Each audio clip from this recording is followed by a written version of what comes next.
Je n'ai jamais oublié ce discours que j'ai entendu il y a plus de 30 ans. L'orateur a commencé en disant que la vie chrétienne était faite de batailles et bénédictions. Bataille et bénédiction, bataille et bénédiction, bataille et bénédiction, bataille et bénédiction, bataille et bénédiction. À ce moment-là, je me suis dit, pourquoi est-ce qu'il se répète comme ça? Est-ce qu'il va finir par s'arrêter? Mais il faisait une déclaration mémorable et profonde. Lorsque nous sommes engagés dans une bataille, il nous est difficile de croire qu'elle se terminera un jour. Lorsque nous sommes dans une période de bénédiction, nous nous attendons parfois à ce que cela dure sans fin. Mais la vie n'est pas comme cela. Il y a des batailles et des bénédictions. Le pasteur Rick Warren dit qu'il pensait autrefois que la vie chrétienne était une succession de batailles et de bénédictions, alors que maintenant, il voit la vie comme sur deux voies. À tout moment de notre vie, il y a généralement des bénédictions, mais il y a aussi des batailles à affronter simultanément. Il donne l'exemple de l'immense bénédiction qu'il a connue quand il a publié Une vie motivée par l'essentiel, Pourquoi suis-je sur terre, qui est très vite devenu le livre chrétien le plus vendu de tous les temps. Cela lui a donné une énorme influence. Mais à la même époque, il a découvert que sa femme, Kay, avait un cancer. Dans un domaine de sa vie, il recevait une grande bénédiction. Dans un autre, il devait faire face à une bataille énorme. Depuis, sa femme est guérie, mais Matthew, leur fils de 27 ans, a mis fin à ses jours. Le jeune homme s'est suicidé après avoir lutté longtemps contre des pensées dépressives et suicidaires. Le pasteur a rapporté que quelques années plus tôt, il lui avait dit « Papa, je sais que j'irai au ciel. Alors, pourquoi ne puis-je pas juste mourir et mettre ainsi un terme à toutes ces souffrances ?»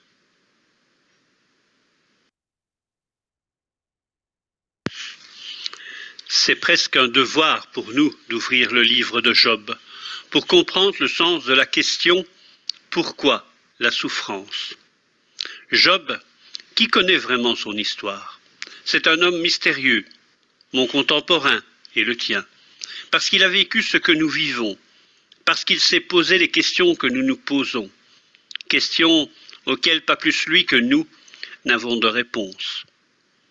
Job, c'est un homme qui a souffert pour rien. Si au moins c'était pour quelque chose, alors là, nous aurions une approche différente de la souffrance. Ça nous fait une belle jambe. Pourquoi? Pourquoi le juste? Pourquoi moi qui suis juste, je dois souffrir? Lorsque j'ouvre mon journal, ce cri du cœur, je l'entends chaque jour, sous 1000 formes différentes.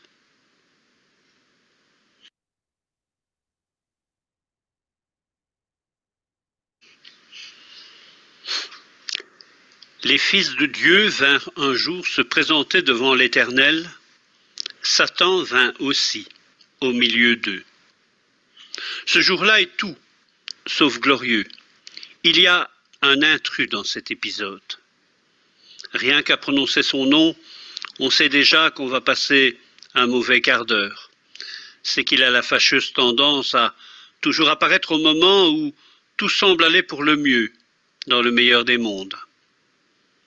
Selon l'étymologie, Satan, c'est l'obstacle, la pierre d'achoppement, celui qui fait écran entre l'homme et lui-même, entre l'homme et les autres, entre l'homme et Dieu. Il suscite le doute, il parle par allusion. Dieu, mais peut-être ne connais-tu pas réellement ce Job? Es-tu bien sûr que... Si encore il déclarait franchement, « Écoute, moi je suis sûr de ce que j'avance. Ce Job, je le connais mieux que toi.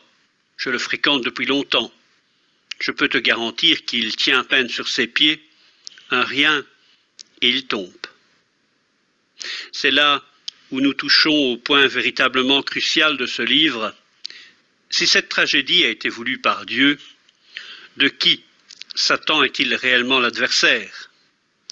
Job ou Dieu?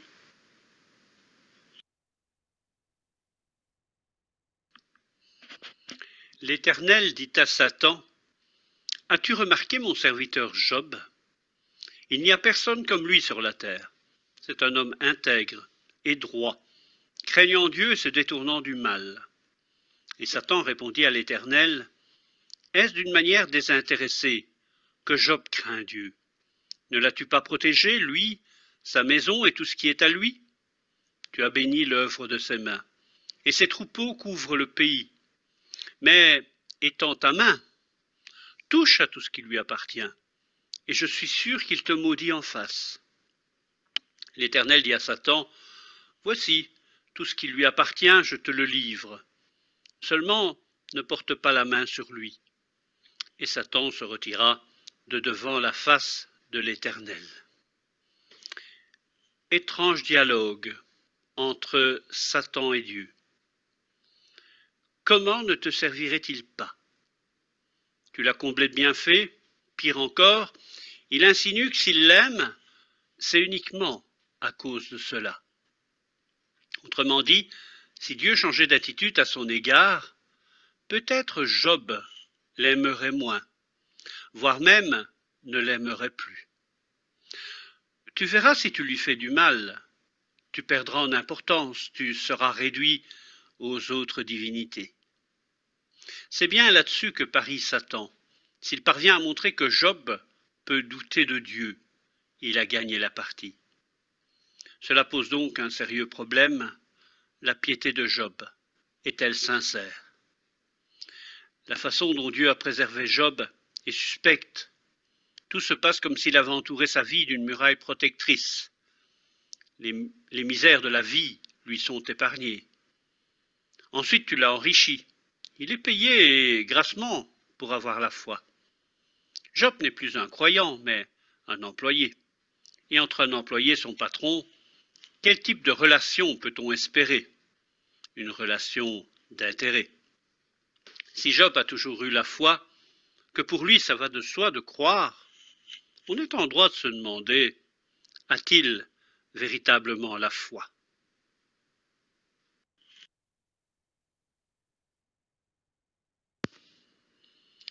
L'idée d'épreuve est profondément ancrée dans la tradition biblique. Selon le Talmud, Dieu n'éprouve que le juste. Comme le potier, lorsqu'il a terminé son travail, il frappe sur ses pots avec un maillet pour en éprouver la solidité. Mais il frappe seulement sur les pots dont il est sûr. Le juste est considéré comme un homme qui est arrivé. En lui permettant de surmonter l'épreuve, il s'agit d'en faire une bannière, en quelque sorte de justifier son élection.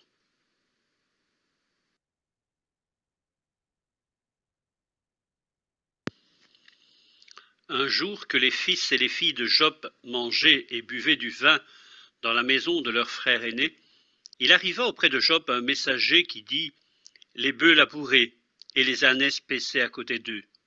Des Sabéens se sont jetés dessus, les ont enlevés et ont passé les serviteurs au fil de l'épée. Et je me suis échappé, moi seul, pour t'en apporter la nouvelle. Il parlait encore lorsqu'un autre vint et dit: Le feu de Dieu est tombé du ciel, a embrasé les brebis et les serviteurs et les a consumés. Et je me suis échappé, moi seul, pour t'en apporter la nouvelle. Il parlait encore lorsqu'un autre vint et dit: Des Chaldéens formés en 3 bandes se sont jetés sur les chameaux, les ont enlevés et ont passé les serviteurs au fil de l'épée. Et je me suis échappé, moi seul, pour t'en apporter la nouvelle. Il parlait encore lorsqu'un autre vint et dit: Tes fils et tes filles mangeaient et buvaient du vin dans la maison de leur frère aîné, et voici un grand vent est venu de l'autre côté du désert et a frappé contre les 4 coins de la maison. Elle s'est écoulée sur les jeunes gens et ils sont morts.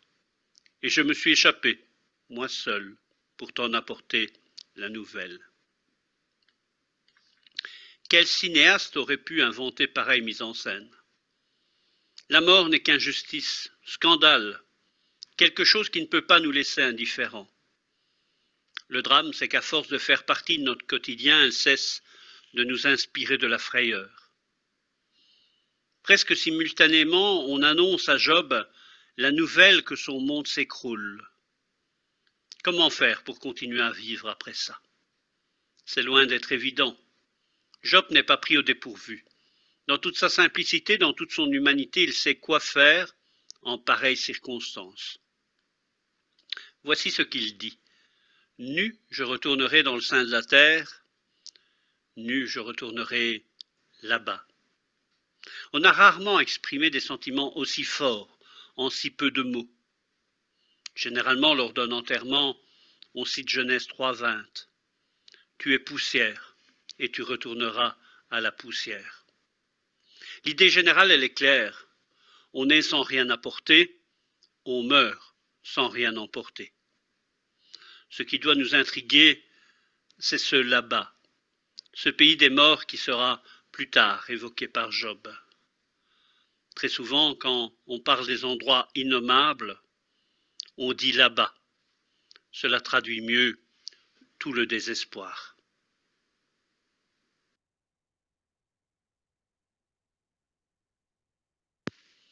Il y a bien des manières de comprendre. Le Talmud compare la vie et la mort à l'arrivée et au départ d'un bateau. Paradoxalement, on rit à la naissance, on pleure à la mort. Or, la mort, c'est le retour au port, à bon port. On devrait donc se réjouir. À celui qui prétend que seul compte la joie, la jouissance, le bonheur, l'argent, Job réplique « Mais non, tout cela ne vaut rien puisque ce que je reçois en définitive, je le rends. » Maman, elle disait souvent « On n'a jamais vu un coffre-fort suivre un corbillard. » Si la vie n'est qu'accumulation de biens matériels, elle serait totalement absurde. On est d'avance sûr de perdre. Est-ce que Job, souffrant dans sa chair, n'a pas été tout près d'adhérer à cette théorie? En tout cela, notre version dit « malgré tout, malgré la mort, malgré le mal, la vie est une bénédiction. » Peut-être après tout, n'est-elle précieuse que parce que limitée. Jouirions-nous de la vie de la même façon si nous étions immortels? Nous n'avons pas choisi de venir ici-bas. Imagine, on te consulte avant ta naissance et on te donne le choix. Tu ne veux pas mourir? Alors tu ne viens pas au monde. Ou bien tu reçois la vie avec tout ce que cela implique, mais pour un temps limité. Parfois, il m'arrive de penser que je répondrai non, comme l'Ecclésiaste. L'homme aurait mieux fait de ne pas être né. Mais enfin, je suis là. En revanche, ce qui est de l'ordre du choix, un choix que nous renouvelons chaque jour, c'est de continuer à vivre. Cette vie que nous avons reçue, cette vie que nous essayons de transmettre, c'est bien parce que nous estimons que la vie vaut la peine d'être vécue. Nous savons bien que nous allons mourir. Tout homme devrait avoir présent à l'esprit l'idée, peut-être c'est demain, peut-être dans 30 ans, 50, peut-être c'est aujourd'hui. Mais cela ne doit pas nous empêcher de vivre. En tout cela, malgré tout, Job ne pécha point et n'attribua rien d'injuste à Dieu. On pourrait dire aussi, il n'a pas rendu fade la confiance que Dieu avait en lui. Il a gardé toute sa saveur, il a gardé son sel.